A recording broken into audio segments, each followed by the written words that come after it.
శ్రీమహాగణాధిపతయే నమః. ఓం గురుభ్యో నమః. ఓం శ్రీమాత్రే నమః. పరమేశ్వర స్వరూపమైనటువంటి జ్యోతిష, వాస్తు మరియు ఇతర అనేకమైనటువంటి శాస్త్రములను మనకు అందించినటువంటి మహర్షులకి నమస్కారం. హయగ్రీవ హయగ్రీవ హయగ్రీవేతి యో వదేత్ తస్య నిస్సరతే వాణీ జహ్నుకన్యా ప్రవాహవర్త. అరుణాం కరుణాతరంగితాక్షీం ధృతపాశాంకుశపుష్పబాణచాపాం అనిమాదిభిరావృతాం మయూకైః అహమిత్యేవ విభావయే భవానీ. శ్రీమాత్రే నమః. ప్రేక్షకులకి ఆ లలితాంబిక అమ్మవారి యొక్క అనుగ్రహం పరిపూర్ణంగా కలగాలని మనస్ఫూర్తిగా కోరుకుంటూ మనం ఈరోజు చెప్పుకోబోయేటువంటి టాపిక్ ఏమిటంటే, ఒక్కొక్క జాతకుడు ఒక్కొక్క విషయం వల్ల ఎఫెక్ట్ అవుతూ ఉంటాడు అతని లైఫ్లో. కొంతమందికి బ్లాక్ మ్యాజిక్ వల్ల కానివ్వండి, లేనట్లయితే కొంతమంది దృష్టి దోషం వల్ల కానివ్వండి, లేనట్లయితే మరి కొంతమందికి వాళ్ళ జన్మజాతకంలో ఉన్నటువంటి మహాదశ అనుకూలించకపోవడం వల్ల కానివ్వండి, వాళ్ళు పూర్వజన్మలో చేసుకునేటువంటి కర్మ వల్ల జరుగుతూ ఉంటాయి ఇవన్నీ కూడా. అయితే ఏ లగ్నం వారికి వేటి యొక్క ప్రభావం ఎక్కువగా ఉంటుంది వాళ్ళ జీవితంలో అనేటువంటి విషయాలు మనం ఇప్పుడు ఒక్కొక్క లగ్నాల రీత్యా చెప్పుకుందాం. అదేవిధంగా వారికి కొంతమందికి జాతకం ఉండదు, మరి అలాంటి వారు ఏ ఉపాసన చేసుకుంటే దాని నుంచి బయటపడతారు. ఈ విషయాలు చెప్తుంది నేనైనప్పటికీ కూడా చెప్పిస్తుంది సాక్షాత్ లలిత అమ్మవారిగా భావిస్తూ ఒక్కొక్క లగ్నం ప్రారంభిద్దాం. తులాలగ్నము, తులారాశి. తులవారి కనుక చూసుకున్నట్లయితే మీ పూర్వజన్మ కర్మని రూల్ చేసేటువంటి గ్రహాలు ఏ రూపంలో ఎట్లా వస్తాయి ఏమిటని చూసుకున్నట్లయితే గురువు, రవి రూపంలో పూర్వజన్మ కర్మను రూల్ చేసే గ్రహాలు వస్తాయి.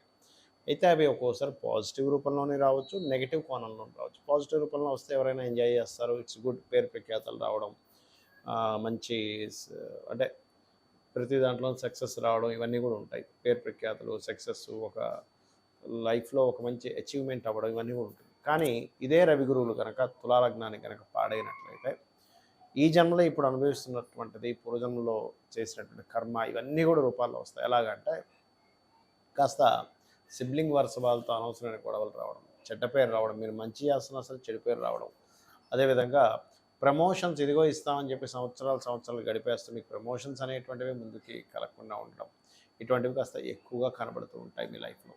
అలాగే మరొక విషయం ఏంటంటే, ఇక్కడ గమనించుకున్నట్లయితే ఈ యొక్క తులాలగ్నం వారికి ఎప్పుడైనా ఎవరికైనా గురుమహర్దశ వచ్చింది, గురువు పాడయ్యాడు అనుకోండి, అప్పుడు మీరు చేయవలసింది ఏమిటంటే ముఖ్యంగా గురుగ్రహం దగ్గర ఈ యొక్క నేతితో దీపాన్ని వెలిగించండి.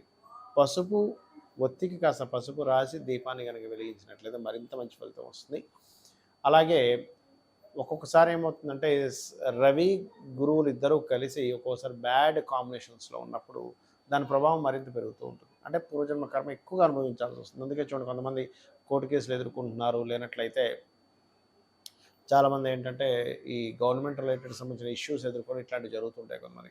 అంటే దాని అర్థం ఏంటంటే ఈ రెండు గ్రహాలు పాడే అటువంటి ఫలితాలు ఇస్తున్నాయి. అలాంటప్పుడు మీరు ముఖ్యంగా గోవులకి గోధుమ రవ్వ మరియు అదేవిధంగా అరటికాయలు తినిపించడము, ఇవి చక్కటి ఫలితాలు ఇస్తుంది. అదేవిధంగా మరొక విషయం ఏంటంటే ఇక్కడ గమనించుకున్నట్లయితే ఇక్కడ ఈ యొక్క తులాలగ్నం వారికి గుర్తుపెట్టుకోండి,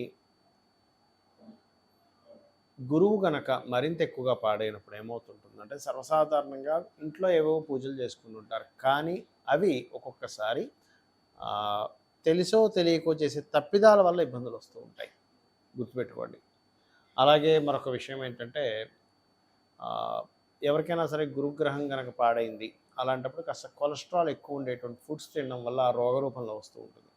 సన్ బాగా పాడయ్యాడు అనుకోండి, అలాంటప్పుడు ఏమవుతుందంటే అధికారులతో ఇబ్బంది రావడమే కాకుండా ఈ కొలెస్ట్రాల్ పెరగడం వల్ల వచ్చేటువంటి ఇబ్బంది ద్వారా అది హార్ట్ ప్రాబ్లం కూడా దారితీస్తుంది. కాబట్టి పర్టికులర్గా మీరు ఏం చేస్తారంటే వీలైనంత మటుకు గురువారం కానీ ఆదివారం కానీ కాస్త ఉపవాసం ఉండడం, లేదా ఒక పొద్దు అంటూ ఉంటారంటే ఒక పూట తినడం తగ్గించి ఆ రోజు మీరు భగవత్ నామస్మరణలో ఎక్కువగా ఉండడము, భగవత్ కైంకర్యంలో ఎక్కువగా ఉన్నట్లయితే కూడా దీని ప్రభావం అనేటువంటిది తగ్గుతుంది. మీకు అన్ని విధాల గ్రహ ప్రభావం అంటే ఇక్కడ ఎట్లా ఉంటుందంటే తులాలగ్నానికి సర్వసాధారణంగా కాళికాదేవి యొక్క ఉపాసన, ఓం కాళికాదేవి అనే నామస్మరణ కూడా మీకు చక్కటి ఫలితాలు ఇస్తుంది. కొంతమందికి లగ్నం కానీ నక్షత్రం కానీ రాశి కానీ తెలియదు, మరి అలాంటి వాళ్ళు ఏం చేయాలి అంటే వాళ్ళ జన్మజాతకంలో ఎప్పుడైనా ఒకటే గుర్తుపెట్టుకోండి, రుణాల బాధలు, శత్రు బాధలు, అదేవిధంగా రుణ రోగ బాధలు, అంటే రుణ రోగ శత్రు బాధలు, ఈ మూడు బాధల నుంచే ఫస్ట్ మొట్టమొదటిగా విముక్తి పొందుదామని చూస్తూ ఉంటారు ప్రతి జీవి కూడా.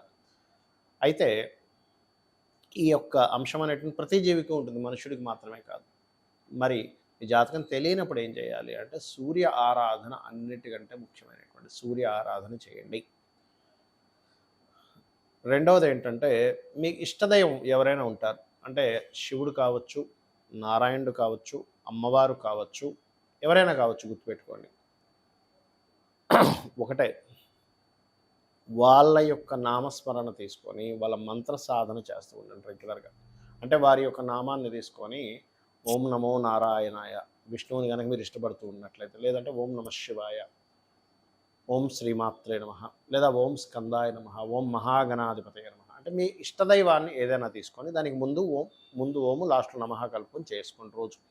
ఇది మీకు ఈ మంత్రం ద్వారా ఏమవుతుంది అంటే మీకు అసలు ఇష్టదైవం అనేది ఎందుకు ఏర్పడుతుంది, పాస్ట్ లైఫ్లో మీరు చేసినటువంటి సాధన ఏదైతే ఉందో ఆ సాధన ఈ యొక్క లైఫ్లో ఈ రూపంలో వస్తుంది. అంటే మీకు అది ఆ స్ఫురణ వస్తుంది, నాకు ఈ దైవం అంటే ఇష్టం అనేటువంటిది. అదేవిధంగా కొన్నిసార్లు జాతక దోషం ఉండదు. ఒక్కొక్కసారి ఏమవుతుందంటే మీరు వెళ్ళినటువంటి ఇంటి దోషం వల్ల అవుతూ ఉంటుంది. అంటే మీరు బాగా అబ్జర్వ్ చేసి ఈ ఇంటికి వెళ్ళినప్పటి నుంచే నాకు ఇలా జరుగుతుంది అని అనుకున్నప్పుడు మాత్రం మీరు తక్షణమే ఆ ఇల్లు ఖాళీ చేసి ఇంకో ఇంటికి వెళ్ళి మారిపోండి. లేదండి మాది సొంత ఇల్లు అండి, సొంత ఇల్లు అయినా సరే ఇంకా ఈ ప్రాబ్లం ఇట్లాగే ఉంటుందా, మేము మార్చుకోలేమా అంటే ఖచ్చితంగా సొంత ఇల్లు అయినప్పుడు మీరు వాస్తు చూపించుకొని మీరు మార్చుకోవచ్చు. అందులో ద్వారం నిర్మాణం వల్ల ఏదైనా మీకు ఇబ్బందులు వస్తున్నాయా, లేనట్లయితే లోపల ఏదైనా బాత్రూమ్స్ లెట్రిన్స్ సరైనటువంటి ప్రదేశాల్లో లేవా, లేనట్లయితే ఒక్కొక్కసారి చిన్న చిన్న దోషాలు ఉంటాయి. అంటే ఇంట్లో వేసే రంగుల మీద కూడా దాని ప్రభావం ఉంటుంది. ఇంట్లో వాడేటువంటి వస్తువులు పెట్టకూడని ప్రదేశంలో కొన్ని వస్తువులు పెట్టి వాడడం వల్ల, అదేవిధంగా ఫుడ్ తినేటువంటి ప్రదేశం మనకి వాస్తులో పశ్చిమే భోజనం చేయవా అని చెప్పడం జరిగింది. ఆ రకంగా మరికొన్నిసార్లు ఏమవుతుందంటే కొన్ని నెగటివ్ ఎనర్జీస్ మనకు తెలియకుండా మనం వాటిని కనెక్ట్ అవుతూ ఉంటాం. అంటే అలాగా ఎవరో మంత్రించినటువంటి కొన్ని పదార్థాలని రోడ్ల మీద వేయడమో ఇట్లాంటివి చేస్తూ ఉంటారు. అలాంటప్పుడు వాటి యొక్క నెగటివ్ ఎనర్జీ ప్రభావం పడడం కానీ, లేనట్లయితే ఒక్కోసారి పితృదేవతలకి చేసుకోకపోవడం వల్ల, అంటే మీ యొక్క పూర్వీకులకి చేయవలసినటువంటిది ఏదైనా చేయకపోయినా కూడా వాళ్ళ యొక్క ఆత్మ సరైనటువంటి దీంట్లో, అంటే వాళ్ళ సోల్స్ బాధపడుతుండడం వల్ల అది ఫ్యామిలీస్ మీద ఉంటుంది. అలాంటప్పుడు మీకు కొంతమందికి ఎలా ఉంటుందంటే చేయాలని ఉంటుంది వాళ్ళకి, కానీ వాళ్ళ మరణించినటువంటి తేదీలు కానీ లేనట్లయితే తిథులు కానీ తెలియవు. అలాంటప్పుడు తేదీ తెలిస్తే మనకి సిస్టంలో కొడితే ఏ తేదీ ఏ నక్షత్రం ఏ తేదీ నాడు జన్మించారు అనేది తెలుస్తుంది. అలా కూడా తెలియనటువంటి వారు కనీసం అమావాస్య నాడు వారి పేరు మీద స్వయం పాకం ఇవ్వండి, గుర్తుపెట్టుకోండి. అలాగే మరొక విషయం ఏంటంటే ఇక్కడ చూసుకున్నట్లయితే ఈ మరి కొంతమందికి ఎవరో ఏదో చేశారు అనేటువంటి ఒక అపోహ కానివ్వండి, ఒక్కొక్కసారి ఊహించుకుంటారు ఎవరో మాకేదో బ్లాక్ మ్యాజిక్ చేశారు, మా చుట్టాల్లో ఎవరో మా మీద ఏదో ప్రయోగం చేశారు. 99% ఆఫ్ కేసెస్లో అసలు అట్లాంటివి జరగవు, ఊహించుకోవడం ఎక్కువగా ఉంటుంది. లేదండి నిజంగానే అవతల వాళ్ళు అట్లాంటివి చేస్తున్నారు అని అనుకున్నప్పుడు సున్నాల పన్నం అని ఒకటి ఉంటుంది, మీరు యూట్యూబ్లో కొడితే వస్తుంది. సున్నాల పన్నాన్ని కనుక మీరు ఇంట్లో ప్లే చేసిన అట్లాంటి ఏమైనా దుష్టశక్తులు అట్లాంటివి నెగిటివ్ ఎనర్జీస్ ఉంటే తొలగిపోవడం జరుగుతుంది. అయితే సర్వసాధారణంగా మనకి నిజంగా వచ్చే నెగిటివ్ ఎనర్జీస్ కంటే మనంతట మనం ఎక్కువగా క్రియేట్ చేసుకుంటూ ఉంటాం. మన ఆలోచన విధానంతో, మన యొక్క అనవసరమైన నెగిటివ్ ఫీలింగ్స్తోని, నెగిటివ్ రిలేటెడ్ సంబంధించిన దాంతో అనవసరంగా క్రియేట్ చేసుకొని అనవసరంగా ఆ రకంగా మనం దాన్ని పాడు చేసుకుంటూ ఉంటాం. కాబట్టి ఈ యొక్క విషయాల్లో ఇటువంటివి మీరు మెయిన్గా చేస్తూ ఉండండి. అదేవిధంగా మరొక విషయం ఏంటంటే ఇక్కడ గమనించుకున్నట్లయితే వీటితో పాటు ఇక్కడ ఈ లగ్నం వారికి, ఈ రాశి వారికి అనేటువంటిది స్పెసిఫిక్గా ఉంటుంది. వారు మాత్రం ఆ లగ్నము, ఆ రాశి, ఆ నక్షత్రం తెలిసిన వారు మాత్రం ఇప్పుడు నేను చెప్పినటువంటి వీడియోలో ఏదైతే మొదట్లో చెప్పాను దాన్ని మీరు ఫాలో అయితే కూడా సరిపోతుంది.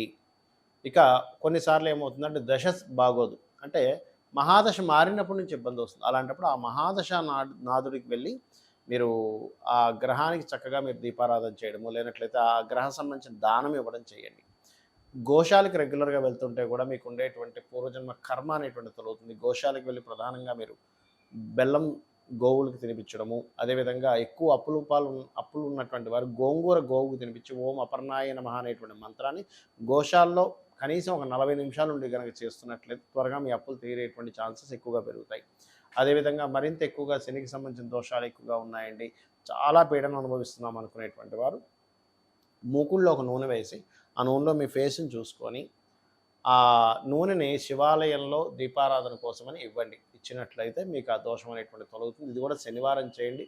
ఖచ్చితంగా మరింత ఎక్కువ దోషాలు ఉన్నాయనుకునేటువంటి వారు లలితా సహస్రనామాల్లో ఓం అనాకలిత సాదృశ్య చుబుక శ్రీ విరాజితాయే నమః అనే నామస్మరణ చేయండి. ఖచ్చితంగా అన్ని విధాలా బాగుంటుంది. శ్రీమాత్రే నమః.